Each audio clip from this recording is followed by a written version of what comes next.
أني كو هذا ما دام أسق برشيد جعليهن أني أنا أسق أو أها عادي ليه كلي ما أني تاريخ بس يقدم بيسي وأنا مركي أو أني عن صديبة دمبينا إنده إلا دباينا كيماني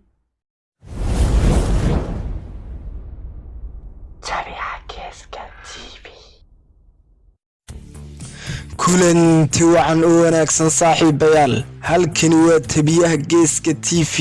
odaalaaba si toos uga dhaataan wararka iyo warbixinada kala duwan ee xiisaa leh ee aanu idinkugu soo tabina sida maalinlaha ah haddaba daawada warbixinta xiisaha leh ee aanu maanta idin hayno inta aynaanu u gudagelin waxaan si xushmad leh kaga codsanaya haddii ay tahay markii ugu horeysay ee ay muuqaaladaydu si toos ah idin soo gaarayaan in aad kanaalka noo subscribe garayso muuqaalka lay garayso siina share garayso haan ku bilownay Sumaya oo ah xaaskii Caato ayaa ugu dambeyn aamusnaantii ka baxday markii ugu horeysayna ka hadashay qodobadii sababay kala tagii Caato iyo iyada haddaba waxa aanu soo qaadan doonaa qodobo kamid ah waraysi ay hor dhigeen lamaanaha sida xoogan uga caan baxay barta YouTube adna iyo saxaaf kaas oo ay ku iftiimisay xaaladda jirta iyo sida ay wax u dhaceen haddaba qodobka ugu horeeya Sumaya oo qiraysa sida uu Caato Soomaalida u baray una soo shaac saaray ani maatina maxay heeday maatanina sana haado yaa like astaan wala ama ka dambeeyo maxay heeday anina maanta magacayga la aqoonsanaado ama bulshada qof ku dhex jira ina ahaado waxaan banaadan cali oo ku magac dheer Caato markii dadka bulshada u arkeen markii bulshada aani soo dhex galayna ay isagay ugu barteen ay isagayna igu aqoonsadeen saas darteed ani ku ahaade maadaama isaga bulshada jecel yihiin anigana asaga oo ahaa عادي ليه واقرت جوجو marka joognay like Soomaaliga walaal marka isaga markii dadka jeclaan dan qofka asagana u dhow ayaga dadka way soo dhaweyn jireen saas darteed ay dadka dhan anigana ay ii barteen marka anina bulshada ku dhex jiro ama magac maanta ku dhaxeesho waxa ka dambeeyo liibanada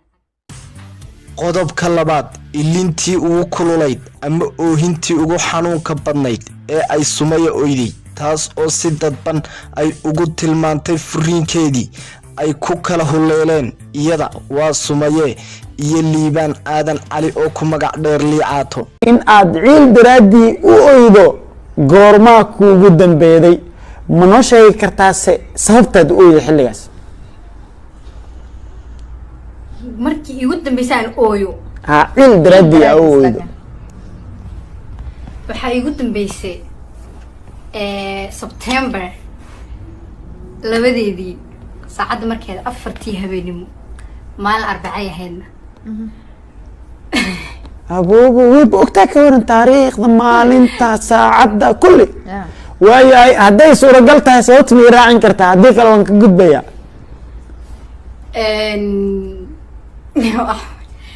kulli ma ani taariikhdaas ay ugu dambeysay waana markii oo أني عن صديبة دمبينا إنده إلا دباينا كيماني qodobka ugu muhiimsan ayaa Sumaya wax laga weydiiyay in ay Malaysia hal mar tagi doonto halkaas oo aad loo filayay in arooskeedu ka dhici doono iyadoo bixisay jawaab ka fog sida la filayay ayay sidan ku jawaabtay ani Malaysia ma imaanay rajina ma kaliya in ay maado واقرت ودن هذا الحيس وتجاينا هذه نكستو هذا قرشينا يبا إن شاء الله لو ودنا هذا الحيس وعاد لها مقدشيو